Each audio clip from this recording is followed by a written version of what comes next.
Assalamualaikum warahmatullahi wabarakatuh. Saya Widya Andini dari Prodi Manajemen akan menjelaskan materi tentang perpajakan. Langsung saja kita ke penjelasannya.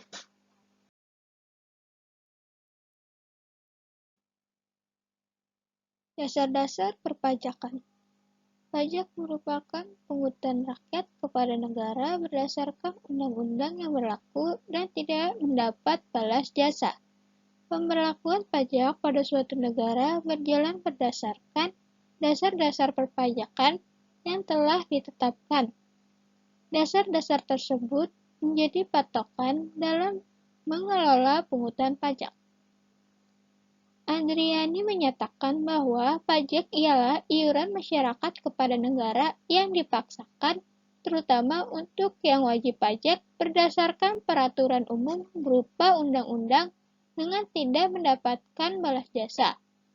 Anggaran tersebut nantinya digunakan untuk pengeluaran-pengeluaran umum yang berhubungan dengan kepentingan negara. Unsur-unsur pajak. Yang pertama, dipungut berdasarkan undang-undang.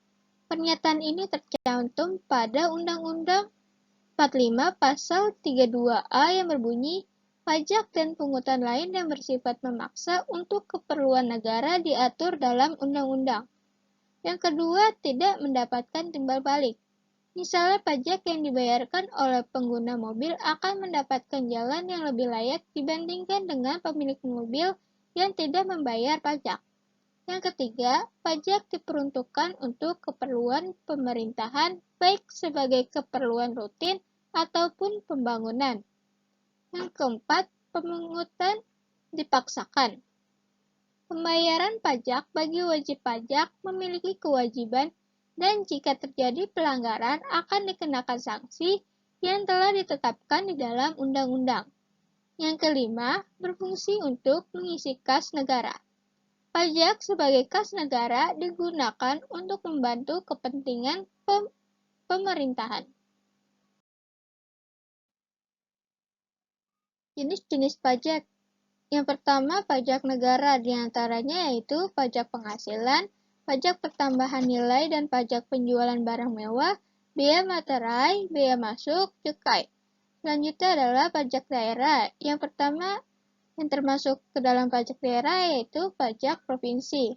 Di antaranya yaitu kendaraan bermotor, bea balik kendaraan bermotor, bahan bakar kendaraan bermotor, air permukaan, pajak rokok. Lalu pajak kabupaten atau kota. Di antaranya yaitu hotel, restoran, hiburan, reklame, penerangan jalan, mineral bukan logam dan batuan, parkir, air tanah, sarang burung walet, bumi dan bangunan perdesaan dan perkotaan, bea perolehan hak atas tanah dan bangunan.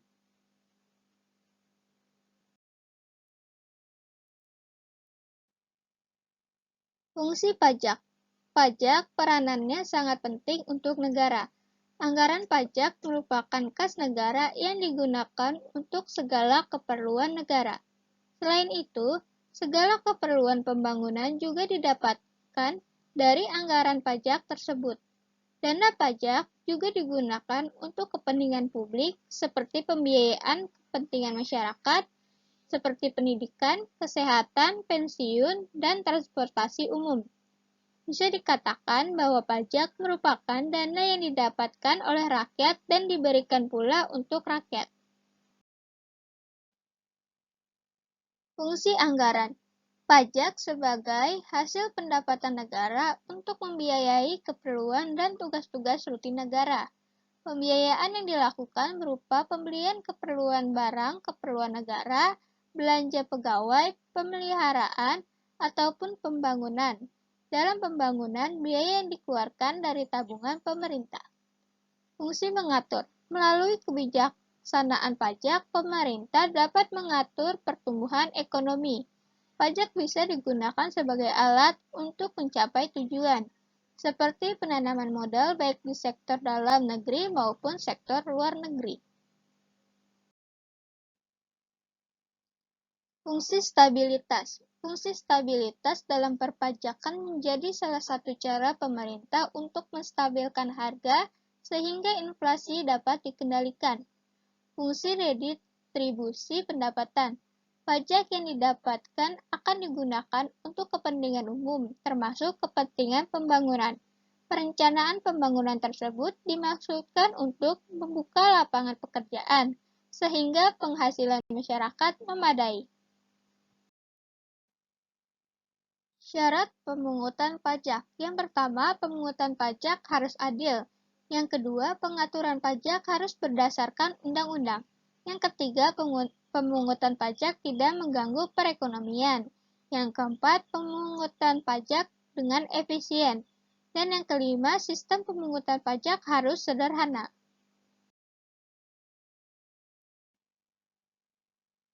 Selanjutnya adalah timbulnya pajak terutang. Utang pajak adalah suatu kewajiban pihak wajib pajak, baik itu yang berbentuk sanksi administrasi, denda, ataupun bunga, dan juga kenaikan yang tertulis di dalam surat ketetapan pajak yang berdasarkan Undang-Undang Perpajakan di Indonesia. Timbulnya utang pajak dapat dilihat dari dua ajaran atau pendapat yang mengatur tentang timbulnya utang pajak, yaitu yang pertama ajaran formil. Utang pajak timbul karena dikeluarkannya surat ketetapan pajak oleh fiskus atau pegawai pajak yang membantu wajib pajak atau subjek pajak dalam memenuhi kewajiban perpajakannya. Hal ini terjadi jika pemungutan pajak dilakukan dengan Official Assessment System, yaitu sistem pemungutan pajak di mana jumlah pajak yang harus dibayar dan dihitung oleh fiskus. Kemudian fiskus akan mengirimkan surat pemberitahuan terkait jumlah yang harus dibayarkan kepada wajib pajak. Yang kedua adalah ajaran material. Utang pajak timbul karena undang-undang dan karena ada sebab yang mengakibatkan seseorang atau suatu pihak dikenakan pajak. Sebab-sebab yang membuat seseorang memiliki utang pajak diantaranya perbuatan, yaitu mendirikan bangunan, melakukan kegiatan impor atau ekspor, serta berpergian ke luar negeri. Selanjutnya keadaan, yaitu memiliki tanah atau bumi dan bangunan, memperoleh penghasilan, serta memiliki kendaraan bermotor. Dan peristiwa atau kejadian, yaitu mendapat hadiah undian. Sifat utang. Yang pertama, utang ini memiliki sifat paksaan yang bisa dilakukan melalui surat paksa sampai dengan pemberitahuan melakukan penyitaan. Yang kedua, wajib pajak yang terutang bisa menunjuk orang lain untuk bisa melunasi utangnya. Yang ketiga, utang bisa ditagih secara bersamaan tanpa harus menunggu tanggal jatuh tempo. Yang keempat, bisa dilakukan tindakan penyanderaan dan juga pencegahan untuk keluar dari zona wilayah Indonesia dalam kurun waktu 6 bulan atau bisa lebih lama lagi. Dasar hukum. Berdasarkan proses penagihan piutang terhadap kewajiban membayar pajak seperti yang termuat dalam undang-undang, sudah diatur beberapa hal yang diantaranya adalah sebagai berikut. Yang pertama, hak untuk melakukan kegiatan penagihan piutang, termasuk di dalam bunga, denda, kenaikan, dan juga biaya penagihan pajak yang dinyatakan kadaluarsa setelah melampaui waktu 5 tahun lamanya semenjak penerbitan surat tagihan pajak dan lain-lain. Yang kedua, kadaluarsa penagihan pajak seperti yang sudah tertuang dalam ayat 1 tertangguh jika dikeluarkan surat pajak dan dilakukan tindakan penyidikan pidana di bidang perpajakan.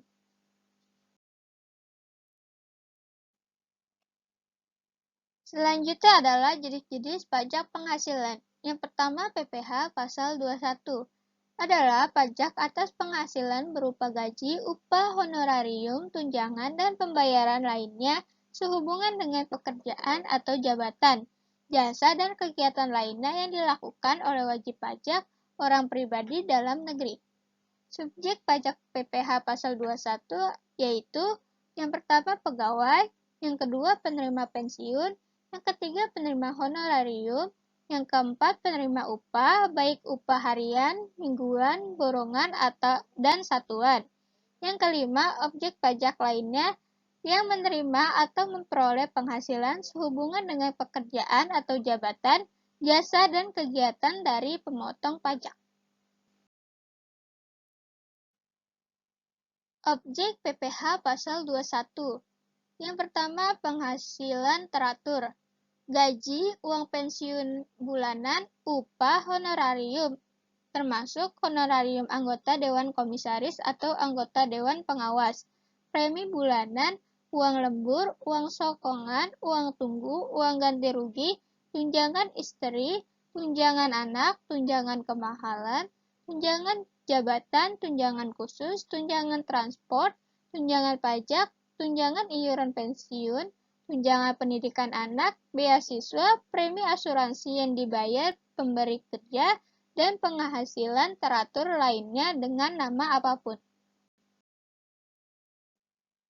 Yang kedua adalah penghasil tidak teratur, diantaranya yaitu jasa produksi, ATM, gratifikasi, tunjangan cuti, tunjangan hari raya, tunjangan tahun baru, bonus, premi tahunan, dan penghasilan sejenis lainnya yang sifatnya tidak tetap.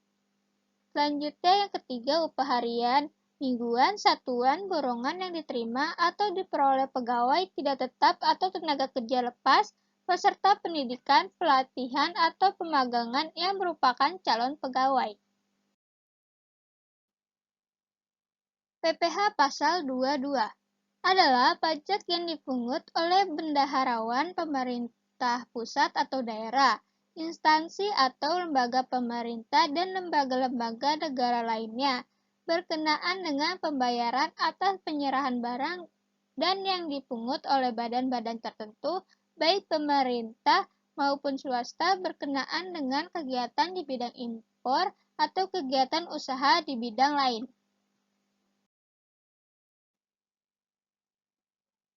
Pajak sehubungan dengan pembayaran atas penyerahan barang dan kegiatan di bidang impor atau kegiatan usaha di bidang lainnya.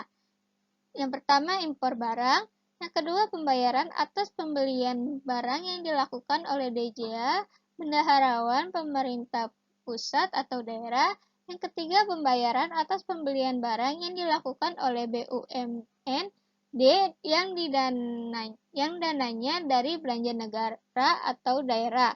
Yang keempat, penjualan hasil produksi yang dilakukan oleh Pertamina dan badan usaha lainnya yang bergerak di bidang bahan bakar jenis Pertamax, Pertamax Super, dan gas, dan yang lain-lain ditentukan dengan undang-undang.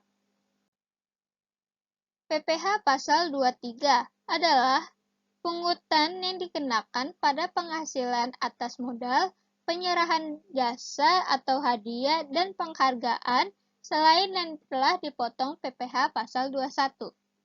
Wajib pajak PPh 23 akan dipotong sebesar 15% dari jumlah bruto atau dividen, bunga, royalti, dan hadiah atau penghargaan atau bonus, atau dipotong sebesar 2% dari jumlah bruto atas sewa dan penghasilan lain sehubungan dengan penggunaan harta dan imbalan sehubungan dengan jasa teknis, jasa manajemen, jasa konstruksi, jasa konsultan, dan jasa lain selain jasa yang telah dipotong pajak penghasilan Pasal 21.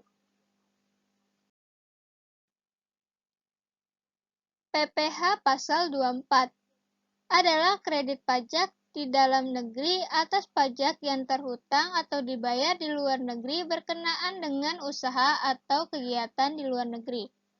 Pajak penghasilan yang dibayar atau terhutang di luar negeri yang dapat dikreditkan terhadap pajak penghasilan yang terhutang atau seluruh penghasilan wajib pajak dalam negeri. PPh Pasal 25 adalah pembayaran berupa angsuran pajak yang berasal dari jumlah pajak penghasilan terhutang menurut SPT tahunan. PPh dikurangi PPh yang dipotong atau dipungut serta PPh yang dibayar atau terhutang di luar negeri yang boleh dikreditkan. PPh Pasal 26 adalah pajak penghasilan yang dikenakan atas penghasilan yang bersumber dari Indonesia yang diterima atau diperoleh wajib pajak. Pemotongan yang bersifat final atas penghasilan yang bersumber dari Indonesia yang diterima atau diperoleh wajib pajak luar negeri. PPh Pasal 29 adalah pajak yang harus dibayar oleh wajib pajak baik wajib pajak orang pribadi dan atau wajib pajak badan sebagai akibat PPh terutang dalam SPT tahunan. PPh lebih besar daripada kredit pajak yang telah dipotong atau dipungut pihak lain dan yang sudah disetor sendiri. PPh Pasal 4 Ayat 2 adalah pajak atas penghasilan yang bersifat final serta tidak dapat dikreditkan dengan pajak penghasilan terutang.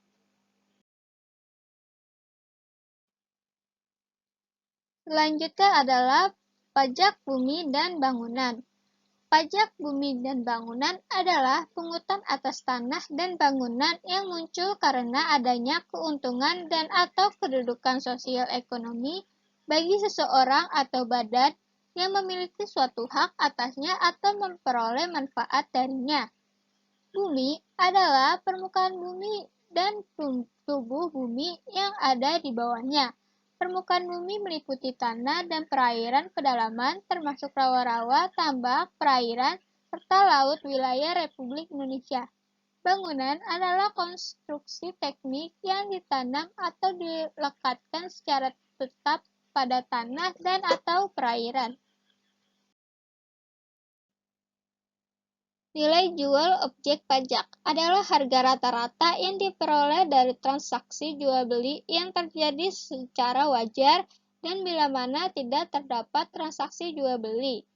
Nilai jual objek pajak ditentukan melalui perbandingan harga dengan objek lain yang sejenis atau nilai perolehan baru atau nilai jual objek pajak pengganti. Subjek pajak orang atau badan yang secara nyata mempunyai suatu hak atas bumi dan atau memperoleh manfaat atas bumi dan atau memiliki, menguasai, dan atau memperoleh manfaat atas bangunan.